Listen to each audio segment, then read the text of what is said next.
हर कोई सफल नहीं हुआ है। हर किसी के जीवन में संघर्ष के बाद भी कोई नौकरी रोजगार धंधा नहीं मिल रहा है।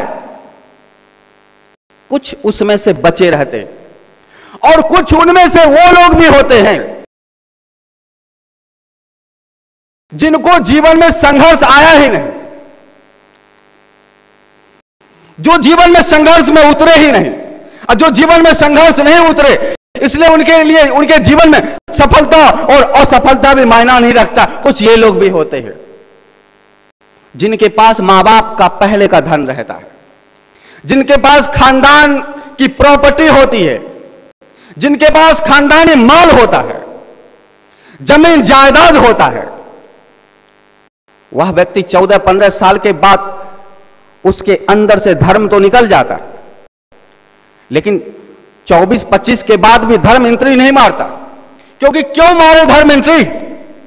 संघर्ष तो हुआ नहीं, कुछ पाना तो है नहीं। बाप का माल है, पल रहे हैं, बड़ा हो रहे हैं, तो सफलता भी नहीं है। उसे करोड़पति अरबपति भी नहीं बनना है, उसे कोई नई कल कारखाना भी नहीं लगाना। पहले से बाप का फैक्ट्रियां लगी पड़ी है, जाएंगे उसको संभालना ही तो है, और उसको संभालते संभालते भी बहुत समय है। अभी तो बाप ही जिंदा है। जब आप बाप मरे तब कारखाना में जाए, तब कुछ चलाए, तब कुछ पता चले कि जीवन क्या है। और जब जीवन क्या है यह पता चले, तब फिर पता जैसे चले तो फिर इसका मतलब अब संघर्ष, जब संघर्ष तो फिर देवी देवता और भगवान। लेकिन जब तक बाप जिंदा है तब तक संघर्ष कैसा?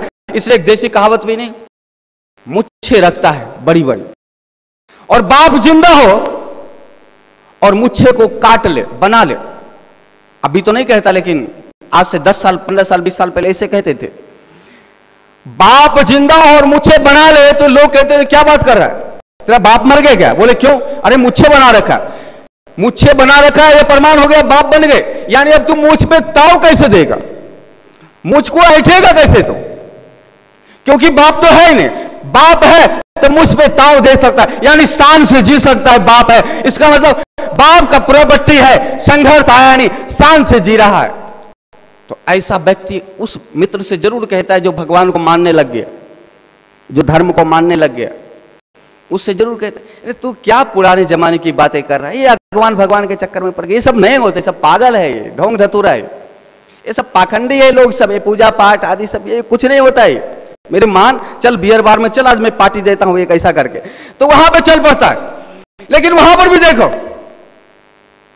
धर्म की दुनिया भर में जो परिभाषा दिया गया है उस परिभाषा में एक है, यदि धार्मिक बनने के लिए गए तो तंबाकू बंद करो, सिगरेट बंद करो, शराब बंद करो, नशा बंद करो, यानी आपको नशा मुक्त होना पड़ेगा। धार्मिक होने का मापदंड ये कर दिया। आप किसी स्त्री को छेड़ नहीं सकते, कोई स्त्री आपको देख नहीं सकती, पर स्त्री गमन नहीं कर सकते, पर पुरुष गमन नहीं कर सकते। क्यों? क्योंकि धर्म में ये सब नहीं कहा गया।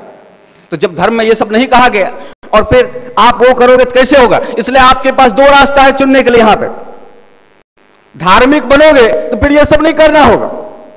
इससे अच्छा ऐसा करो कि धर्म का ही तिरस्कार कर दो, कह दो नहीं नहीं धर्म धर्म कुछ होता ही नहीं। इसलिए बहुत से लोगों का संख्या यह है कि धर्म को वो इसलिए मना करते हैं ताकि वो चोरी कर सके, धर्म को वो इसलिए मना करते हैं, कोई भगवान नहीं होता है ताकि वो शराब पी सके, वो धर्म को इसलिए मना करते ताकि वो नशा कर सके, वो धर्म को इसलिए मना करते ताकि वो कुछ भी गलत काम, पर स्त्री गमन, पर पुरुष गमन कुछ भी कर सके।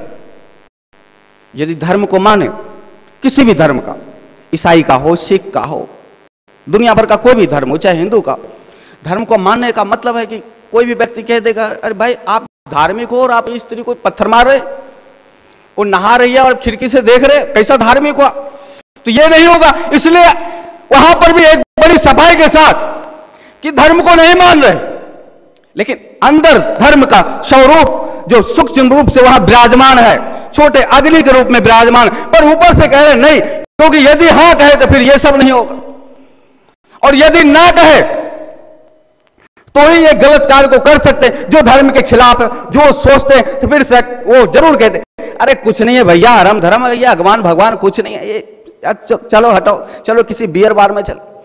इसलिए बड़ा ही अजूबा चीजें धर्म को मानने वाला और धर्म को ना मानने वाला, ये दोनों अपने आप को मानकर चलते हैं।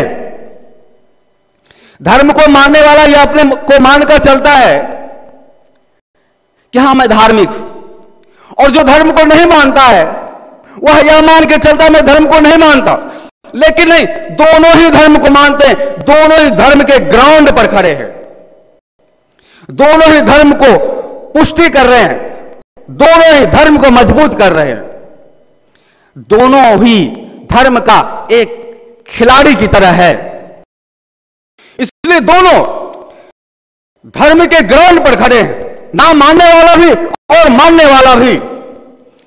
ना मानने वाला बैट लेके खड़ा है, मानने वाला चारों तरफ से घेर रखा है।